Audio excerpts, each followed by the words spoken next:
Hi everyone, welcome back to my channel bio study. Guys, कैसे हैं आप लोग? आई होप आप लोग सब अच्छे हैं। आज हम डिस्कस करने वाले हैं NCERT questions of chapter number 11 that is human I and the colourful world.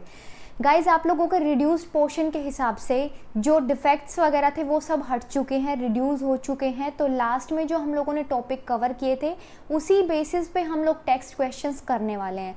4 common questions बन रहे थे। इस वीडियो में मैंने प्रीवियस ईयर के क्वेश्चंस को भी ऐड कर दिया है, क्योंकि 4 क्वेश्चंस के लिए अलग से वीडियो बनाना तो वो कोई एक जायज़ सी बात नहीं थी। इस वीडियो में प्रीवियस ईयर के क्वेश्चंस भी ऐड कर दिए हैं। आप लोग इस वीडियो को अच्छे से देखें और जो चैप्टर की एक्सप्लेनेशन थी वो भी आप लोग अच्छे से देखें पहले वाली वीडियोज़ में जाके।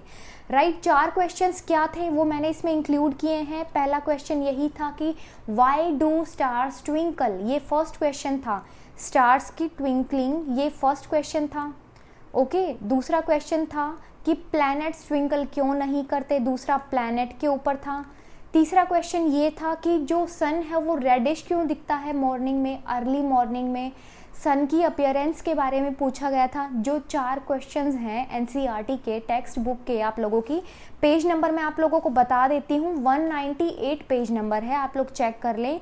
4th क्वेश्चन ये बनता है कि एस्ट्रोनॉट को सन ब्लू ना दिखने के, ब्लू नहीं दिखता बल्कि उसको डार्क कलर दिखता है। वापस से सुने आप लोग एक बार, एस्ट्रोनॉट को जो अपीयरेंस है स्काई की वो ब्लू नहीं दिखती, वो डार्क क्यों दिखती है।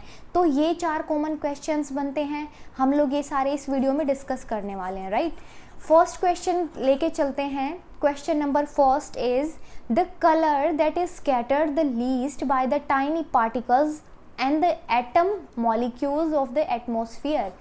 एटमॉस्फेयर के अंदर आप लोगों को पता है कि टाइनी पार्टिकल्स प्रेजेंट होते हैं। They may be dust molecules, they may be atoms, they may be gas particles, वो कुछ भी पार्टिकल्स हो सकते हैं। राइट, तो उसकी वजह से स्कैटरिंग देखने को मिलती है। आप लोग वापस से एक बार समझें, एटमॉस्फेयर है, एटमॉस्फेयर में डस्ट के particles, tiny particles, atom molecules, ये सब प्रेजेंट होते हैं। राइट, उसकी वजह से स्कैटरिंग देखने को मिलती है, उसकी वजह से स्कैटरिंग देखने को मिलती है। तो जो कलर है वो लीस्ट स्कैटर्ड कौन सा होता है इन चारों में से? आपके पास में गिवन ऑप्शन है violet colour, green colour, yellow colour and the red colour. आप लोग इस बात को कैसे समझेंगे मैं आप लोगों को बता देती हूँ। आप लोगों को पता है कि जो रेड कलर है वो ट्रैफिक सिग्नल्स में यूज़ किया जाता है क्योंकि इसकी वेवलेंथ ज़्यादा होती है। राइट, इसकी वेवलेंथ ज़्यादा होती है। वेवलेंथ ज़्यादा होने की वजह से इसको रेड लाइट ट्रैफिक में यूज़ किया जाता है। राइट, अब जिसकी वेवलेंथ ज़्यादा होगी उसकी स्कैटरिंग कम होगी। वापस से आप एक बार सुने, जिसकी वेवलेंथ ज़्यादा होती है उसकी स्कैटरिंग कम होती है। तो यहाँ पे वेवलेंथ ज़्यादा रेड की है, तो यहाँ पे स्कैटरिंग कम किसकी होगी? रेड की होगी। तो ऑप्शन यहाँ पे रेड होगा। राइट, वेवलेंथ ज़्यादा है तो यहाँ पे स्कैटरिंग कम हो जाएगी। फर्स्ट क्वेश्चन आप लोगों को गाइज अच्छे से समझ में आया। सेकंड, यहाँ पे हमने एक क्वेश्चन से 2 क्वेश्चंस हम लोगों ने यहाँ पे कर लिए हैं। एक तो स्कैटरिंग का मालूम चला और दूसरा ये था कि वेवलेंथ रेड की ज़्यादा होगी उन गिवन कलर्स में से। राइट, क्वेश्चन नंबर 2 क्या है? Which of the following phenomena contribute significantly to the reddish appearance of the sun at sunrise and sunset. आप लोगों ने ये चीज़ ऑब्जर्व की होगी कि सनसेट और सनराइज़ के टाइम पे जो सन की अपीयरेंस होती है वो रेडिश दिखती है। वो ऐसा क्यों होता है? आपके पास में 4 ऑप्शंस गिवन हैं। फर्स्ट ऑप्शन आपका है dispersion of light. Dispersion of light का क्या मतलब है? आप लोगों ने अगर चैप्टर को अच्छे से पढ़ा हुआ है, अगर मेरी पहले की वीडियोस देखी हैं तो आप लोगों को पता चल जाएगा कि प्रिज्म से अगर वाइट लाइट को पास किया जाता है तो स्कैटरिंग होती है। 7 कलर्स यहाँ पे बनते हैं विबग्योर। राइट, तो यहाँ पे विबग्योर वाला ऑप्शन बिल्कुल भी नहीं है, डिस्पर्जन ऑफ लाइट वाला ऑप्शन बिल्कुल भी नहीं है। सेकंड ऑप्शन अपने पास में है स्कैटरिंग ऑफ लाइट। सारा खेल किसका है? लाइट के स्कैटर होने की वजह से जो सन का अपीयरेंस रेडिश दिखता है वो सारा खेल किसकी वजह से होता है? स्कैटरिंग की वजह से होता है। राइट, स्कैटर होती है लाइट, इसी वजह से सन रेडिश दिखता है। ओके, थर्ड क्वेश्चन है total internal reflection. Total internal reflection वहाँ पे देखने को मिला है? नहीं भाई, टोटल इंटरनल रिफ्लेक्शन तो वहाँ देखने को नहीं मिला है। फोर्थ ऑप्शन है reflection of light from the earth, क्या अर्थ के से लाइट का रिफ्लेक्शन देखने को मिल रहा है? तो यहाँ पे ये चीज़ भी नहीं है भाई, यहाँ पे तो स्कैटरिंग देखने को मिल रही है और उस स्कैटरिंग की वजह से सन रेडिश दिख रहा है, राइट। थर्ड क्वेश्चन की ओर बढ़ते हैं स्टूडेंट्स। थर्ड क्वेश्चन है what would have been the colour of the sky if there had been any atmosphere around the earth? Not have been, यहाँ पे ये चीज़ आप लोगों को ध्यान देनी है। अगर वहाँ पे कोई एटमॉस्फेयर नहीं है अराउंड द अर्थ तो स्काई का कलर कैसा होगा? वापस से सुनो, एटमॉस्फेयर के अंदर अगर अर्थ के पास में एटमॉस्फेयर है, आपको पता है एटमॉस्फेयर के अंदर डिफरेंट चीज़ें प्रेजेंट हैं, डस्ट पार्टिकल्स प्रेजेंट हैं, एटम्स, मॉलिक्यूल्स, ये सब चीज़ें एटमॉस्फेयर में प्रेजेंट हैं। अब अगर अर्थ के अराउंड में एटमॉस्फेयर ही नहीं प्रेजेंट है तो कैसा दिखेगा स्काई? स्काई का कलर दिखेगा गाइस ब्लैक, डार्क दिखेगा, राइट, डार्क दिखेगा। और जो टेक्स्ट क्वेश्चन था कि एस्ट्रोनॉट को डार्क क्यों दिखता है, वो इसी वजह से दिखता है because of no atmosphere present, right, because of no atmosphere present. कोई भी एटमॉस्फेयर प्रेजेंट होने की वजह से, नहीं होने की वजह से वो डार्क दिखता है, right. Fourth question is state one effect produced by the scattering of light by the atmosphere. अगर एटमॉस्फेयर की वजह से लाइट की स्कैटरिंग देखने को मिल रही है, आप लोग थोड़ा सा याद करें गाइज ये चीज़ें कि मैंने एक चीज़ आप लोगों को बताई थी, अगर अर्थ की एटमॉस्फेयर की वजह से अगर स्कैटरिंग देखने को मिल रही है तो वो कौन सा इफेक्ट होगा? Dense forest, canopy of dense forest, घने जंगल में से जब बहुत बड़े बड़े पेड़ होते हैं, सनलाइट पास होती है तो जो रे ऑफ पाथ है, जो रे ऑफ पाथ है वो हमें विजिबल होता है। वो किस चीज़ की वजह से विजिबल होता है? वो होता है टिंडल इफेक्ट की वजह से विजिबल। आप लोग थोड़ा सा ध्यान दें, आप लोग कई बार ये चीज़ें देखते होंगे यार, गार्डन में जाते हो या फिर फॉरेस्ट में आप लोग खड़े हो, सनलाइट पास हो रही है, आप लोगों को दिख रहा है कि वहाँ पे जो रे का पाथ है वो विजिबल है, वहाँ पे डस्ट पार्टिकल्स आप लोगों को दिखेंगे, तो वो चीज़ें किसकी वजह से होती है? वो टिंडल इफेक्ट की वजह से होती हैं, राइट। टिंडल इफेक्ट की वजह से स्कैटरिंग ऑफ लाइट होती है by the atmosphere. Question number 5 की ओर बढ़ते हैं। Who was the first person to obtain the spectrum of sunlight? Sunlight का स्पेक्ट्रम किस फर्स्ट पर्सन ने ऑब्जर्व किया था? ये चीज़ मैंने आप लोगों को बताई थी, सर आइजैक न्यूटन। न्यूटन जी ने ये चीज़ पहली बार देखी थी कि स्पेक्ट्रम होता है सनलाइट का, वहाँ से 7 कलर स्प्लिट होते हैं, वाइट लाइट से विबग्योर बन जाते हैं। अच्छा, उन्होंने एक चीज़ और बताई थी, एक चीज़ और बताई थी उन्होंने, क्या था? उन्होंने एक्सपेरिमेंट कंडक्ट किया, प्रिज्म के थ्रू उन्होंने वाइट लाइट को पास किया, फिर यहाँ पे रिफ्लेक्शन हुई, थोड़ी सी बेंडिंग हुई, तो यहाँ पे फिर विबग्योर के हमें जो ये पूरा पैटर्न है देखने को मिला था। उसके बाद में उन्होंने क्या किया, उन्होंने एक प्रिज्म को तो ऐसे रखा, दूसरे प्रिज्म को उन्होंने इन्वर्ट करके रख दिया, ऐसे करके इन्वर्ट करके रख दिया। ये इन्वर्टेड पोजीशन नहीं है, इन्वर्टेड पोजीशन क्या होगी? कुछ ऐसे होगी, राइट। उसके बाद में क्या होगा, यहाँ से रे पड़ी है वाइट लाइट की, स्कैटरिंग हुई है यहाँ पे, ये फिर उसके बाद में आगे क्या हो गई है, ये आगे ये पूरी ट्रांसफ़र हो गई है, राइट। तो उसकी वजह से जो ये चेंज देखने को मिला है, यहाँ पे फिर 7 कलर्स देखने को मिलेंगे। ये चीज़ें किसने देखी थी पहली बार? सर आइजैक न्यूटन ने, right. Question number 6, which colour has the largest wavelength? ये मैंने फर्स्ट क्वेश्चन में आप लोगों को बताया था, अगर आप लोगों को ध्यान नहीं है तो वापस से आप लोग समझ लें। किस कलर की ज़्यादा वेवलेंथ होती है? तो ज़्यादा वेवलेंथ होती है रेड कलर की, ज़्यादा वेवलेंथ होती है बट स्कैटरिंग बहुत कम होती है। तो आप लोगों को याद रखना है विबग्योर में से जो लार्जेस्ट वेवलेंथ है वो रेड की होगी, राइट। और जो वॉयलेट कलर है उसकी लीस्ट वेवलेंथ होगी, उसकी बहुत कम वेवलेंथ होगी। अब कम वेवलेंथ होगी तो स्कैटरिंग ज़्यादा होगी। तो ऐसा कुछ क्वेश्चन आएगा तो आप लोग उसको बहुत प्यार से अटेंड कर लेंगे। क्वेश्चन नंबर 6 वापस से रिपीट हो गया है, रिपीट इन द सेंस कि इस वाले पे 7th लिखा जाना था, इस वाले क्वेश्चन नंबर पे। देखो क्या है, आप लोग क्वेश्चन पे ध्यान दें। Draw a diagram to show the dispersion of white light by a glass prism. Glass prism है, उससे वाइट लाइट का डिस्पर्जन दिखाना है।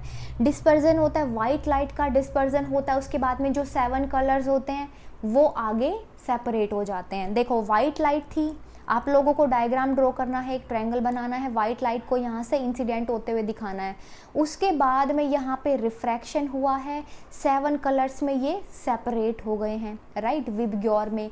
तो ये था किसका diagram, dispersion of white light by a glass prism, right. Question number 8 क्या होगा, Why does the sun appear reddish early in the morning? Early in the morning में sun का जो appearance होता है वो reddish होता है, क्यों होता है? देखो, in the early morning में sun situated होता है near the horizon के पास में होता है sun, right? Light from the sun passes through a thick layer of air, और light को कहाँ से पास करना होता है, ये sun है, ये horizon है, यहाँ पे ये हॉरिजन है, ठीक है, और सन को पास होना होता है एक थिक लेयर से। जो सन है उसकी लाइट को पास होना होता है एक थिक लेयर ऑफ एयर से, जिसको बहुत ज़्यादा डिस्टेंस कवर करना होता है, a large distance covered in the earth's atmosphere. भाई अपनी आंखों तक रोशनी पहुंच रही है, सन है, अर्ली मॉर्निंग में सन राइज हुआ, अब अपनी आंखों तक रोशनी पहुंच रही है, वो रोशनी पहुंचने से पहले उसको एटमॉस्फेयर की जो थिक लेयर है उससे पास होना पड़ेगा। और दूसरा क्या है, यहाँ पे लार्जर डिस्टेंस ट्रेवल किया जा रहा है। अब लार्जर डिस्टेंस ट्रेवल किया जा रहा है और ऊपर से थिक लेयर में से भी पास होना पड़ रहा है, तो उसकी वजह से क्या होगा, आप लोग बताओ, उसकी वजह से क्या देखने को मिलेगा, उसकी वजह से देखने को मिलेगा लीस्ट स्कैटरिंग। और आपको पता है लीस्ट स्कैटरिंग किसके केस में होता है, रेड कलर के केस में होता है लीस्ट स्कैटरिंग। जो स्कैटरिंग थी वो सबसे कम किस में देखने को मिली थी, रेड कलर में, तो इसीलिए सन का जो कलर है वो रेडिश दिखता है, राइट। और दूसरा यहाँ पे चीज़ क्या थी, जब एटमॉस्फेयर से पास हो रही थी सन की लाइट, तो क्या था, ब्लू जो लाइट थी उसकी स्कैटरिंग बहुत दूर जा रही थी, मतलब स्कैटर्ड अवे। दूसरी चीज़ आपको ये याद रखनी है, blue light scattered away, blue light की अवे स्कैटरिंग हो रही है, इसी वजह से सन का अपीयर रेडिश था। वापस से आप लोग इस बात को समझो क्या है, पहली बात तो यही होगी कि लार्जर डिस्टेंस ट्रैवल करना पड़ रहा है क्योंकि थिक लेयर में से पास होना पड़ रहा है, एटमॉस्फेयर की थिक लेयर में से पास होना पड़ रहा है सनलाइट को। दूसरी चीज़ ये थी कि जो ब्लू लाइट है उसकी स्कैटरिंग अवे हो रही है, वो अवे स्कैटर्ड हो रहा है, उसकी वजह से सन का जो अपीयरेंस है वो रेडिश है, राइट। यहाँ पे आप लोग देख रहे हो हॉरिजॉन है, यहाँ पे रेड लाइट रिसीव हो रही है जो ऑब्जर्वर है, यहाँ पे ब्लू लाइट की स्कैटरिंग हो गई, ब्लू लाइट तो यहाँ पे दूर दूर स्कैटर्ड हो गई है, तो इसीलिए कैसा दिखेगा ये सन, रेडिश दिखेगा, राइट। क्वेश्चन नंबर 9 क्या है, why do we observe random wavering और flickering of the object near a fire और on a very hot day. आप कोई भी चीज़ को ऑब्जर्व करते हो तो आपको ऑब्जेक्ट या तो हीट के ऊपर जब होता है तब आपकी आइज़ फ्लिक करती हैं, ऐसे होता है ना, ऐसे सडन मूवमेंट्स होते हैं आइज़ में, एकदम से फ्लिक करती हैं, ऐसा क्यों होता है। और जब दूसरी चीज़ ये है कि जब बहुत ज़्यादा गर्मी का दिन होता है तब भी आप कोई ऑब्जेक्ट को देखते हो आइज़ फ्लिक करती हैं, ऐसा क्यों होता है। आप लोगों को क्वेश्चन अच्छे से समझ में आया गाइज, क्या होगा आंसर इसका, area about the fire is hot. भाई यहाँ पे आग जल रही है, ये जो एरिया होगा ये हॉट होगा, ठीक है, और उसकी density and hence refractive index change, इसका जो रिफ्रैक्टिव इंडेक्स होगा मतलब जो बेंडिंग पैटर्न होगा, रिफ्रैक्टिव इंडेक्स किसको बोलते हैं, जब भी रेज पड़ी हैं किसी सरफेस पे तो जो बेंडिंग देखने को मिली है, ये बेंडिंग के मेजरमेंट को रिफ्रैक्टिव इंडेक्स बोला जाता है, मेजरमेंट ऑफ बेंडिंग, राइट, कितना बेंड हुआ है इस मेजरमेंट को रिफ्रैक्टिव इंडेक्स बोला जाता है। तो रिफ्रैक्टिव इंडेक्स चेंज होता रहता है फ्रीक्वेंटली, इसी वजह से जो इमेज होती है वो भी चेंज होती रहती है, जो एपेरेंट इमेज होती है ऑब्जेक्ट की वो भी चेंज होती रहती है, इसी वजह से अपनी आइज़ फ्लिक करती हैं। इस बात को आप लोग एक बार फिर से समझ लें गाइज, यहाँ पे आग जल रही है, आग के जो ऊपर वाला सरफेस होगा वो कैसा होगा, वो हॉट होगा, और इसका रिफ्रैक्टिव इंडेक्स बार बार चेंज हो रहा है, कॉन्स्टेंटली चेंज हो रहा है, फ्रीक्वेंटली चेंज हो रहा है, कांस्टेंट नहीं है, वो बार बार चेंज हो रहा है। चेंज होने की वजह से जो इमेज है, एपरेंट इमेज होगी ऑब्जेक्ट की, वो भी चेंज होगी। एपरेंट का मतलब क्या है, एक्चुअल में इमेज नहीं है, वो हमें उसके पास में दिख रही है, राइट। तो एपरेंट इमेज ऑब्जेक्ट की चेंज होगी और अपनी आइज फ्लिक करेंगी। क्वेश्चन नंबर 10 की ओर बढ़ते हैं गाइस। क्वेश्चन नंबर 10 है, why do different colours deviate through a different angles on passing through a prism. एक प्रिज्म से जब पास होती हैं रेज तो आपको डिफरेंट कलर्स देखने को मिलते हैं। डेविएशन की वजह से डिफरेंट कलर्स देखने को मिलते हैं, ऐसा क्यों है? This is because the different colours travel through glass with the different speed. इसीलिए ऐसा होता है कि ग्लास प्रिज्म से डिफरेंट कलर्स ट्रैवल करते हैं, राइट। डिफरेंट कलर्स ट्रैवल करेंगे and has different refractive index, और उनका रिफ्रैक्टिव इंडेक्स भी डिफरेंट होगा डिफरेंट कलर्स के लिए। इसीलिए आपको देखने को मिलता है कि अलग अलग कलर्स आ रहे हैं डेविएशन के बाद में। आपको ये चीज़ याद रखनी है, रिफ्रैक्टिव इंडेक्स सबका अलग होता है, डिफरेंट होता है। इसी वजह से जब ग्लास प्रिज्म के अंदर से पास होती हैं तो हमें डिफरेंट कलर्स देखने को मिलते हैं, right. Question number 11। Question number 11 क्या है? क्वेश्चन नंबर 11 बहुत अच्छा है, बहुत सिंपल है। What is scattering of light? भाई इतनी देर से स्कैटरिंग ऑफ लाइट ये चल रहा है, तो है क्या वो चीज़?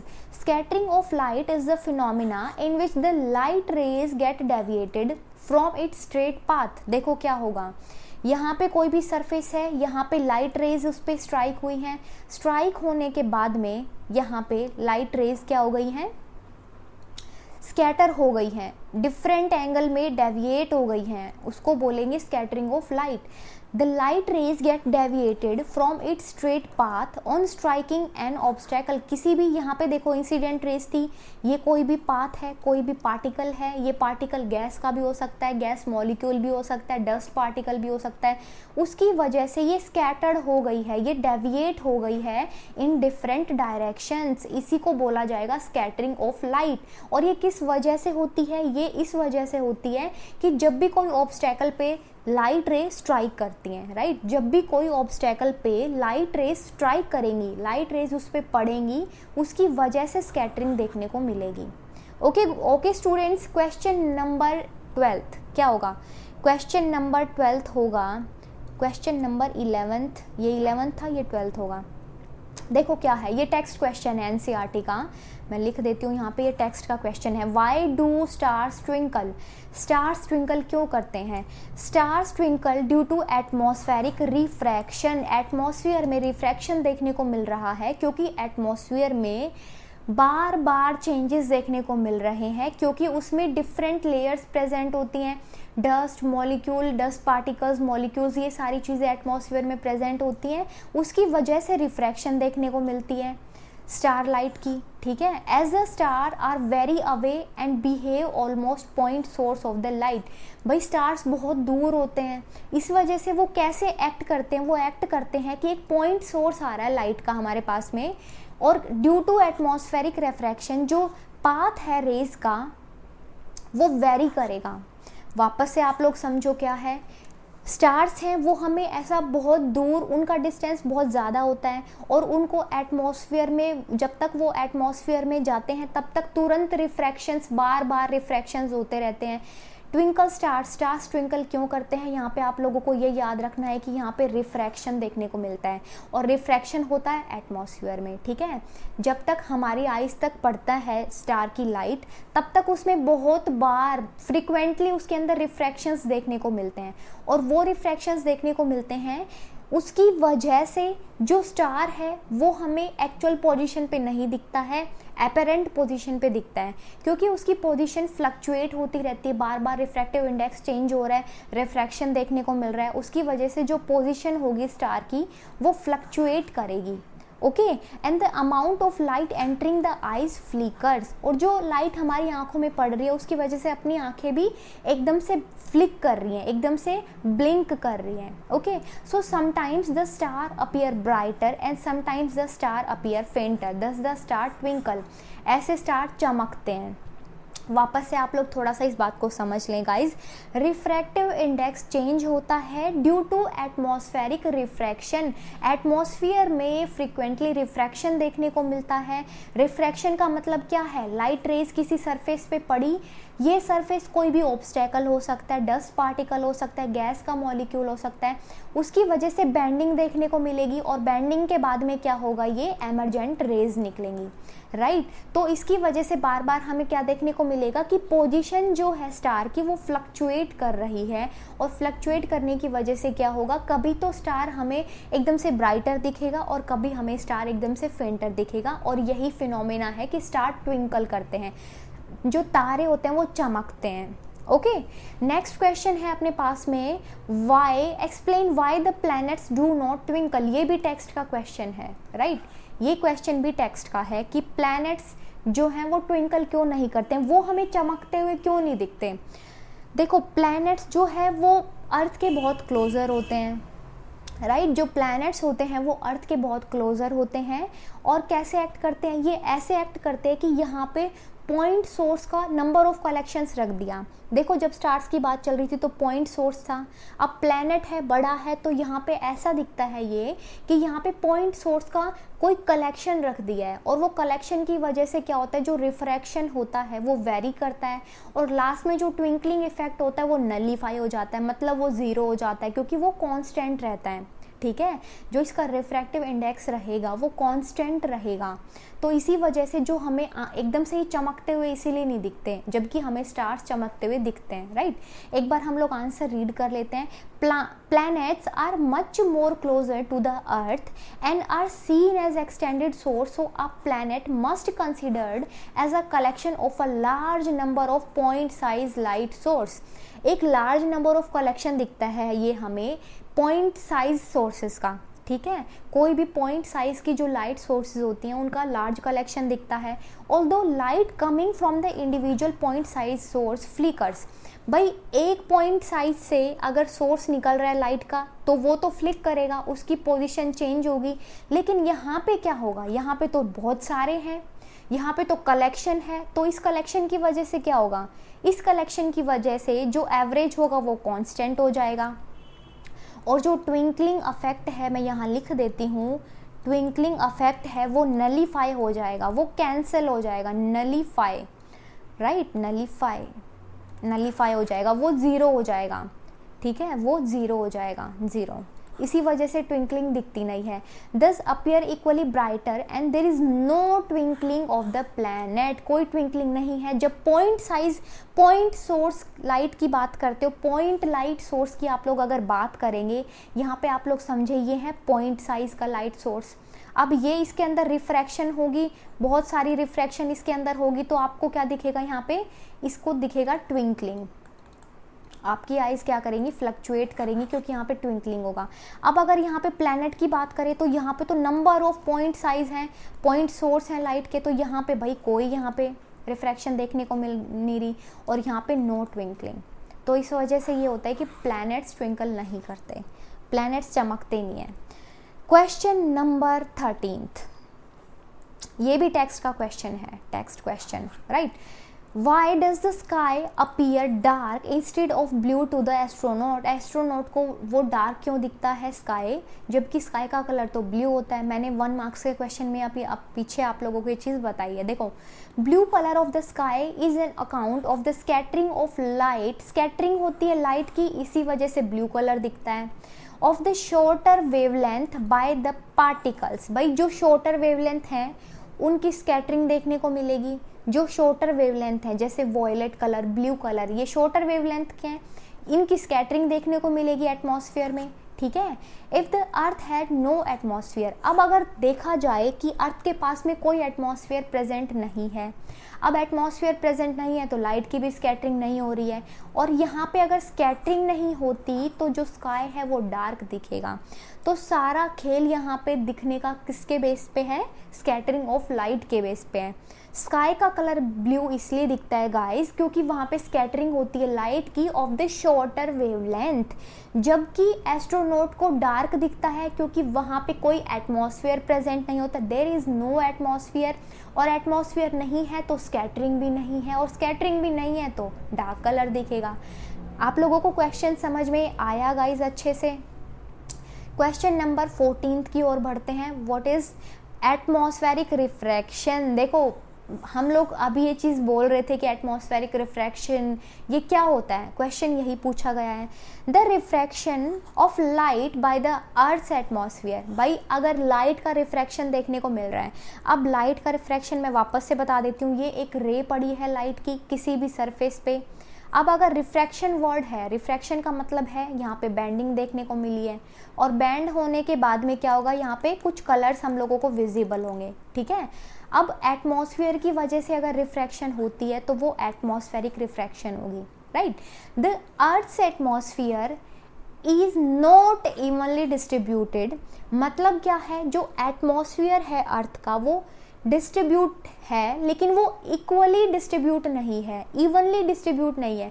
भाई कहीं पे तो डेंसर मीडियम है, कहीं पे रेयरर मीडियम है, तो ये दो मीडियम है, ये दो मीडियम क्या है वो भी आप लोगों को मैं बताऊंगी। देखो कहीं पे क्या होता है, डेंसर मीडियम प्रेजेंट होता है, कहीं पे रेयरर मीडियम प्रेजेंट होगा, तो डेंसर मीडियम से रेयरर मीडियम में ट्रैवल करेगा। अब लाइट की जो बैंडिंग होगी वो कहाँ की तरफ में होगी, ये नेक्स्ट क्वेश्चन ही है। अब ऐसे करके समझो, ये अगर रेयरर मीडियम है और ये डेंसर मीडियम है, तो लाइट की बैंडिंग कहाँ से होगी, नॉर्मल के पास में होगी या नॉर्मल के दूर में होगी। तो ये चीज़ें क्या है, ये चीज़ें ये शो करती हैं कि रिफ्रैक्शन कैसा है। एटमॉस्फेयर में रिफ्रैक्शन हुआ है, एटमॉस्फेयर तो इवनली डिस्ट्रीब्यूटेड नहीं है, उसकी वजह से क्या होगा, देखो रेयरर कैसे होगा, टॉप पे तो रेयरर होगा, ऊपर में रेयरर मीडियम होता है और नीचे में डेंसर मीडियम होता है, डेंसर मीडियम होगा, ठीक है। तो अब यहाँ पे पास होंगी लाइट रेज, तो क्या होगा, लाइट रेज पास होंगी तो वो टूवर्ड्स द नॉर्मल और away from the normal band हो जाएगी, और उसके बाद में आपको डिफरेंट कलर्स देखने को मिलेंगे। तो ये सारी चीज़ें होती हैं अर्थ में, अर्थ के एटमॉस्फेयर में रिफ्रैक्शन की वजह से। तो आप लोगों को यही चीज़ याद रखनी है कि जो अर्थ का एटमॉस्फेयर है वो इवनली डिस्ट्रीब्यूटेड नहीं होता है, उसकी वजह से रिफ्रैक्शन देखने को मिलती है लाइट की, और उसी को बोल दिया जाता है गाइज अर्थ एटमॉस्फेयर। आप लोग बिल्कुल भी कंफ्यूज मत होना गाइज। क्वेश्चन नंबर 15 देखो क्या है। A ray travel from rarer to denser medium और from denser to rarer medium, show the bending of the ray. भाई रे की बैंडिंग को शो करना है। अभी मैंने आप लोगों को पीछे बताया है ना कि ऊपर क्या होता है, ऊपर डेंसर मीडियम होता है और नीचे रेयरर मीडियम होता है। तो हम लोगों को दिखाना है कि जो बैंडिंग हो रही है लाइट की, जो रिफ्रैक्शन हो रहा है वो कैसा हो रहा है। देखो ऊपर है रेयरर मीडियम, नीचे है डेंसर मीडियम। कैसी होगी बैंडिंग, यहाँ पे कोई इंसिडेंट रे पड़ी और यहाँ पे क्या होगा, ये रिफ्रैक्ट हो गई, it band towards the normal. ये यहाँ पे क्या है, नॉर्मल है, जो ये बीच वाला है ये नॉर्मल है यहाँ पे, ठीक है, और नॉर्मल के पास में ये बैंड हो गई, तो यहाँ पे बैंड टूवर्ड्स द नॉर्मल होगी। अगर रेयरर से डेंसर मीडियम की तरफ में ट्रैवल होता है R2D, तो क्या होगा, यहाँ पे है नॉर्मल, नॉर्मल के पास में, तो क्या होगा टूवर्ड्स, ठीक है, टूवर्ड्स द नॉर्मल, यहाँ पे ये कंडीशन होगी। दूसरा है अगर डेंसर मीडियम से रेयरर मीडियम की तरफ में जाते हैं, ये है यहाँ पे नॉर्मल, और यहाँ पे क्या होगा, नॉर्मल से दूर ये बैंड हो रही है, तो क्या होगा, away from the normal. Bending कैसी होगी, अवे फ्रॉम द नॉर्मल। तो मैं यहाँ पे लिख देती हूँ, अगर डेंसर टू रेयरर जाता है, D टू R जाता है, यहाँ पे नॉर्मल है, तो क्या होगा, away, D to R away, R2D towards. तो ये याद रखना, R2D में क्या आएगा, टूवर्ड्स आ जाएगा, ठीक है। जैसे टूवर्ड्स में सबसे पहले क्या आता है, मैं यहाँ पे लिख के आप लोगों को बताती हूँ कैसे याद रखना है। टूवर्ड्स में क्या आएगा, पहले R आएगा फिर D आएगा। तो अगर R से D की तरफ में जाते हो तो टूवर्ड्स द नॉर्मल होगा, और दूसरे वाला तो अपोजिट है, वो आप लोग अच्छे से ध्यान रख लेंगे। देखो जी नेक्स्ट क्वेश्चन क्या है, क्वेश्चन नंबर 16, मैं यहाँ पे लिख देती हूँ question number 16। Why is the colour of the sky is blue. Sky का जो कलर होता है वो ब्लू क्यों होता है। आप लोगों को मैंने ये चीज़ बताई है कि वहाँ पे स्कैटरिंग देखने को मिलेगी लाइट की, और स्कैटरिंग भी किस लाइट की होगी, ऑफ द शॉर्टर वेवलेंथ। यहाँ पे देखो ये सन है, एमिट करता है, ये डिफरेंट कलर्स की लाइट को एमिट करेगा, ये एटमॉस्फेयर है, ये अर्थ है। अब एटमॉस्फेयर के अंदर, एटमॉस्फेयर इवनली डिस्ट्रीब्यूटेड नहीं है, यहाँ पे डस्ट पार्टिकल्स है, यहाँ पे गैस है, डस्ट पार्टिकल्स है, बहुत सारी चीज़ें यहाँ पे एटमॉस्फेयर के अंदर मिक्स हैं, ठीक है। तो उसकी वजह से क्या होगा, स्कैटरिंग होगी ऑफ द ब्लू लाइट, क्योंकि ब्लू का जो ब्लू लाइट है उसका कैसा होगा, यहाँ पे लीस्ट वेवलेंथ होगी, यहाँ पे वेवलेंथ कम होगी, लीस्ट वेवलेंथ होगी, तो यहाँ पे स्कैटरिंग हो जाएगी, ठीक है। When the sunlight passes through the atmosphere the fine particles in the air, scatter करता है किसको, ब्लू कलर को, क्योंकि इसकी शॉर्टर वेवलेंथ होती है, and more strongly than the red. भाई रेड से ज़्यादा ये किसको स्कैटर करेगा, ब्लू को स्कैटर करेगा, और अगर ब्लू को कर रहा है तो जो स्काई है उसका कलर भी आप लोगों को ब्लू देखने को मिलेगा, राइट। स्काई का कलर भी आप लोगों को ब्लू देखने को मिलेगा। अब आपको मैं एक चीज़ थोड़ा सा लास्ट में कंक्लूड कर देती हूँ। देखो, अगर स्काई का पूछा जाता है आप लोगों से कि स्काई का कलर ब्लू क्यों है, क्योंकि वहाँ पे स्कैटरिंग देखने को मिल रही है शॉर्टर वेवलेंथ की, और शॉर्टर वेवलेंथ किसकी होती है, ब्लू कलर की, ठीक है।